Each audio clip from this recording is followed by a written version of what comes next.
There's a lesson buried in this book that Robert Greene didn't put in the title.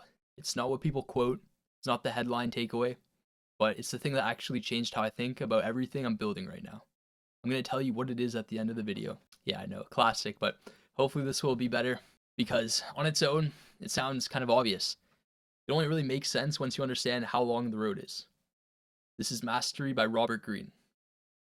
I read the whole thing and here's what I took from it. I'm going to make a book series, I think, of just different books I've read, just kind of going over some of the key points I learned, broken down the way I wish someone would have explained them to me. There's this good saying that any book worth reading is worth reading more than once, so even if you've read it or you haven't, hopefully you can learn something new here. Thank you for watching, and let's get into it.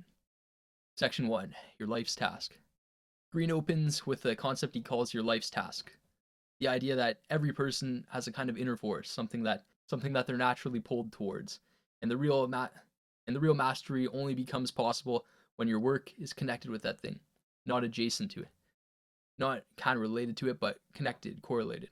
He's pretty direct about it. If you're doing work that was chosen for you by someone else, whether it be your parents, for the salary, what seemed like a safe choice at 18, you will always be outworked by someone doing the same thing who actually wants to be there, someone who actually enjoys it, right? When I read this, I thought about my time in door-to-door sales.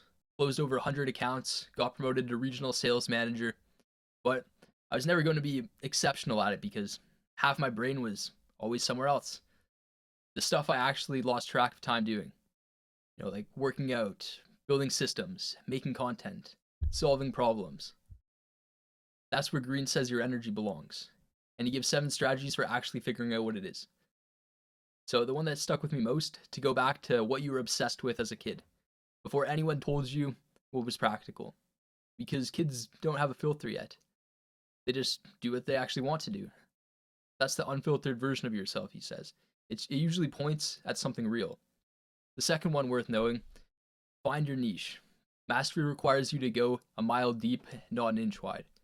You can't become a master of everything. Pick the intersection where your genuine interest meets real opportunity, and go deep on that one thing. Greene also makes a point about false paths. Choosing careers for money, status, or to make other people happy, like your parents, per se. He's not saying money doesn't matter, because obviously it's important. He's saying if money's the only reason you're doing something, you'll hit a ceiling where you can't break through because you don't care enough to push past the hard parts. I've taken a few wrong turns because of this. Things that look good from the outside that I had no real interest in once I was inside of them. And then you pivot away from those and just feel like you're losing time. But Greene frames it differently. Course correcting isn't failure, it's calibration. The goal isn't to do it sooner rather than later. All of this is just useful data points for you to go off of, and more experience is a good way to think about it.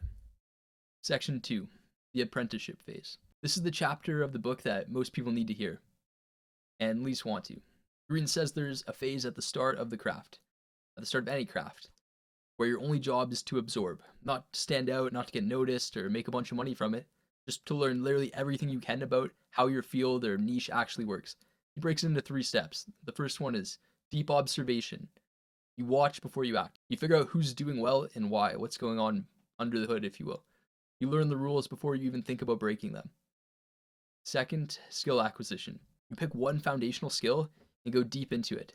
Not 5 skills, 1. Greene is pretty ruthless about this. Multitasking your skill development is one of the fastest ways he explains to become mediocre at several things instead of great at one. It's like the saying, jack of all trades, master of none. Third, experimentation. Once you've built the foundation, you start applying what you know in the real world. You move from following the rules to testing them. I like to think I'm in this phase right now with kind of building and just testing other things after learning from people for so long. With the channel, my agency, with most of what I'm building. And the honest version of being in the apprenticeship phase, it's uncomfortable because you can see what you want to be doing and you're just not there yet. And the temptation to act like you're further along than you are, Greene calls this out specifically. He says the biggest mistake people make in their apprenticeship is prioritizing the appearance of competence over actually building it.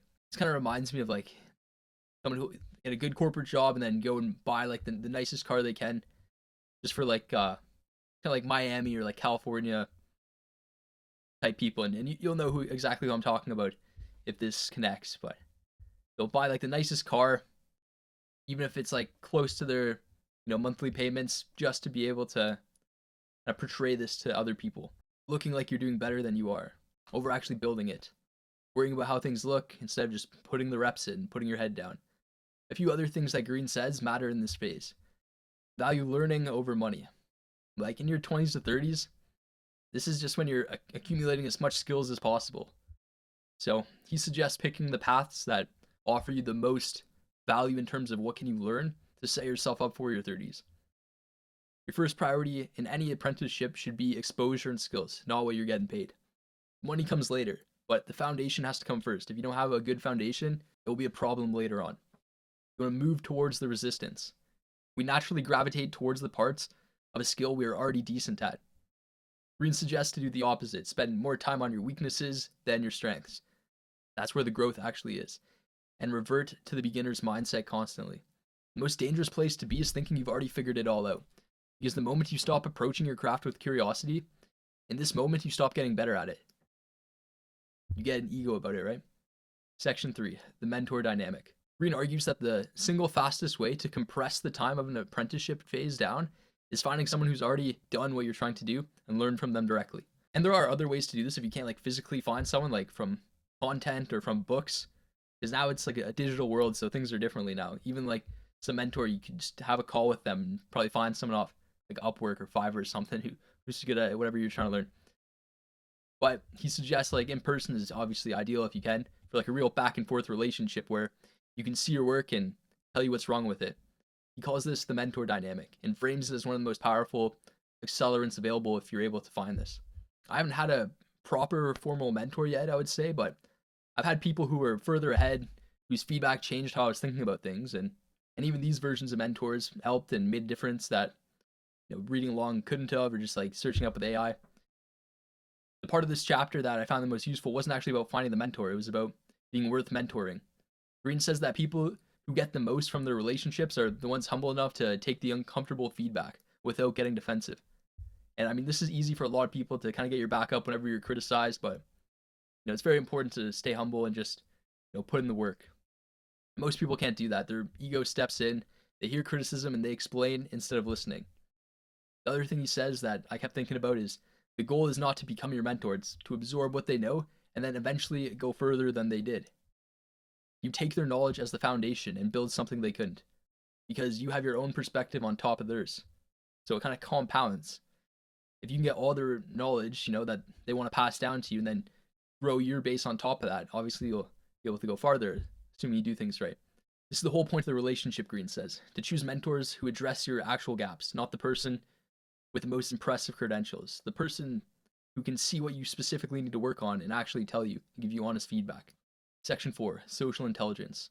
Greene argues it's simple but kind of uncomfortable. Talent alone isn't enough. The people who struggle most on the path to mastery aren't always struggling because of skills. They're struggling because they can't navigate other people. And I know Greene is really big for his other books on like psychology, like the 48 Laws of Power and the Laws of Human Nature and a couple other ones, but he cites a study of high IQ kids followed throughout their lives. Most of them end up no better off than the average IQ person, because raw intelligence without the ability to read people is actually a liability in a lot of situations. Greene introduces what he calls the 7 deadly realities. Universal patterns of human behavior that show up everywhere. Envy, conformism, rigidity, self-obsession, laziness, flightiness, and passive aggression. Reading through these, I could immediately map people from my own life onto them. And more uncomfortably, moments where I was the one exhibiting some of these things. Like envy is a big one for a lot of people. You see everyone on social media, the top like 0.001% who are living the life that most people would want. Greene says that standing out too much and too early in your career can actually provoke envy from people around you in ways that actively sabotages your progress. And his advice isn't to shrink, it's to become strategic about when and how you make yourself visible. So there are kind of 2 layers to that. Like you don't want to envy the people who are ahead of you, who have what you want. You just kind of want to take the same actions and put in the work that they're doing to get there. But you also want to keep in mind that, in doing the work, eventually you're going to climb up, and you got to be aware of envy of other people. So he talks about people can just naturally hate you for no reason, just because you got what they want essentially. The self-obsession one is probably the most universally applied. People are focused on themselves most of the time. In conversations, in collaborations, or conflict. If you want to work well with people, Direct attention towards their interests and concerns before you push your own is key. Greene also talks about building what he calls a persona, not in like a fake or manufactured way, but more like understanding that you play different roles in different contexts and being intentional about how you show up in each one. The practical takeaway here that I actually use is let the work speak before you do. Don't get caught up in positioning yourself or managing perception by getting the nice car just to look like you're doing better than you are, for example. And for the different personas, the way I understood it, it's like you would talk to your mom or dad differently than you would talk to your friends, and differently than you would talk to your girlfriend or boyfriend, right? So this is an example of that, how you have like different personas of how you talk to people. But his main message for this chapter is similar to my main message for the channel, is just consistently produce good work, try to improve it, and let that do the talking. Everything else is just noise. You gotta take action on your main thing and be consistent. Section 5, the creative active phase. What Robert Greene calls the creative active phase, this is where you stop following the rules of the field and start bending them. When your actual voice starts to emerge, where the work starts to become recognizably yours. You get like your own reputation, if you will.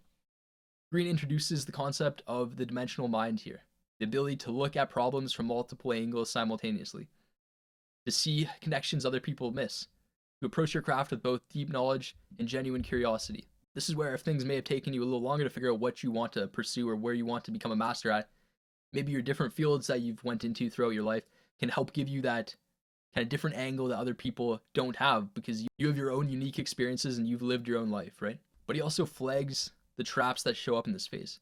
Complacency, believing you've already arrived at the end of the road. Conservatism, playing it safe once you've had some success.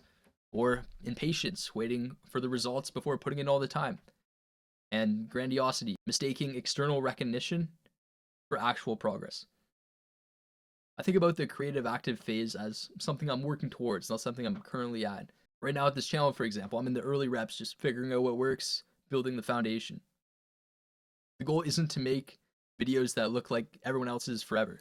The goal is to eventually develop enough skills and perspective that so the work will be distinctly mine.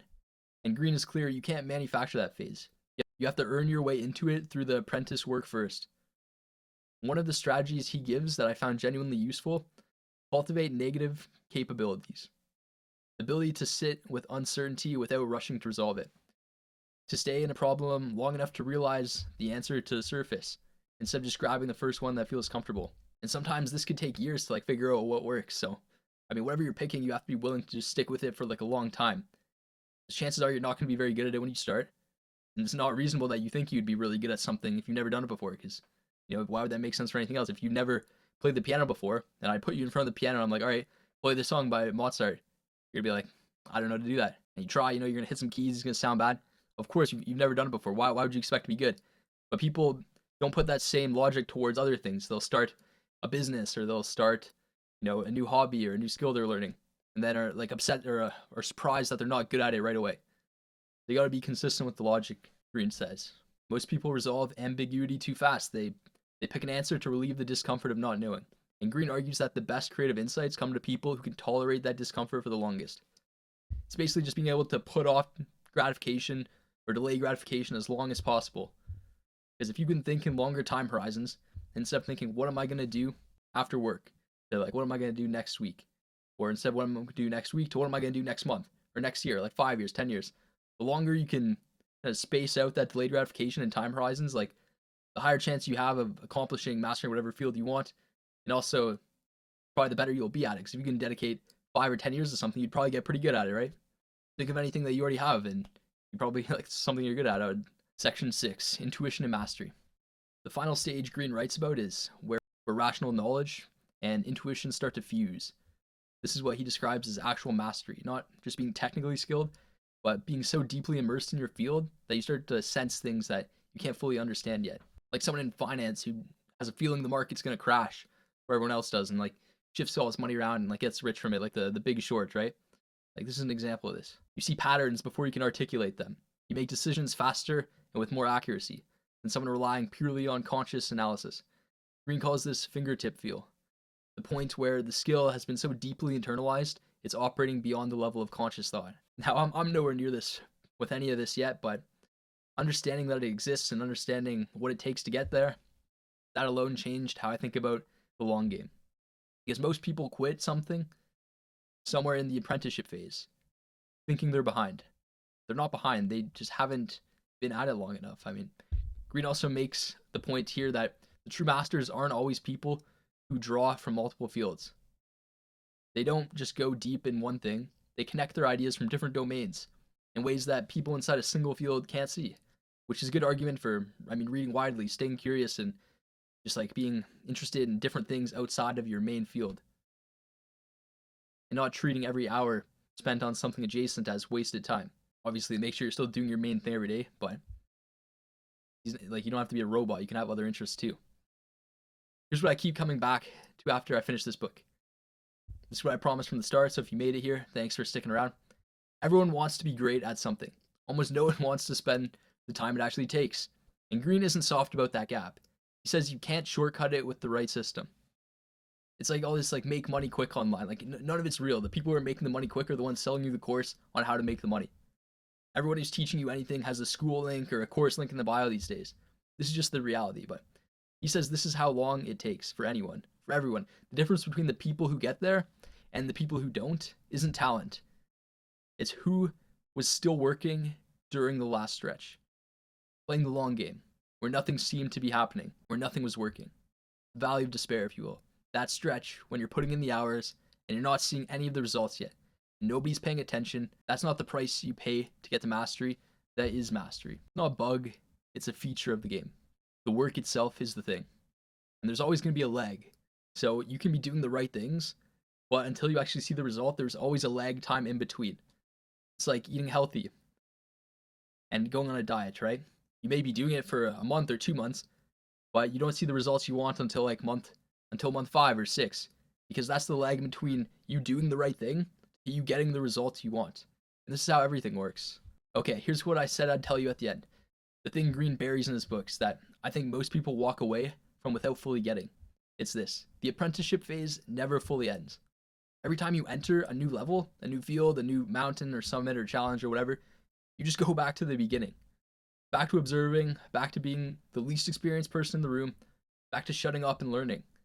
And people who reach real mastery, the ones Greene writes about throughout the whole book, they were people who got completely comfortable going back to being beginners, humbling themselves over and over again for the rest of their lives. So this is something I'm working on. I'm trying to be reasonably good at a few things like this, but in this book, it made me realize I barely scratched the surface of any of them, which sounds discouraging if you're in a rush, but if you're not, it's actually kind of freeing because it means that there's no finish line to miss. It's just the work, so you need to find a way to, enjoy the process somehow, because this is what it is. This is what most of your life is going to be made up of, and how long you're willing to stay with it. That's why it's important to pick something, a domain that you're actually interested in, that you like. You don't need to be passionate about everything. Like I'm not saying, being super passionate about something is the key. It helps, of course, but obsession is the real key. Just being able to do something over and over, keep learning it, taking consistent action, no matter what, and just being able to stick with it long enough to see the results. Not something you have to force yourself to for the money, for pleasing someone else, or any other reason. So if you've read this book or just watching this video to learn a little more, hopefully this helped. But genuinely, I really enjoyed this book. I wish I would have read this sooner, actually, but when I finished it, I immediately wanted to go back to work. Not because it fired me up, but because it reminded me that everything I'm building right now, the channel, the agency, the skills, this is the apprenticeship phase.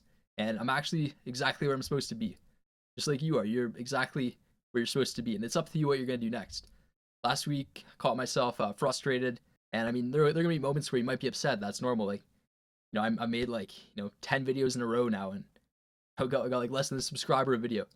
That's fine, right? Because if I do this for 1 year, or 2 years, or 5 years, you gotta think, what is the chances of it failing if I did this every day for 5 years? Probably pretty low. You'd probably have something that would work eventually. Keep learning, keep improving. But that's just it. 10 videos in, impatient already. We want everything now. You just gotta prioritize your main thing, right? Take consistent action on your main thing and don't stop. Peace.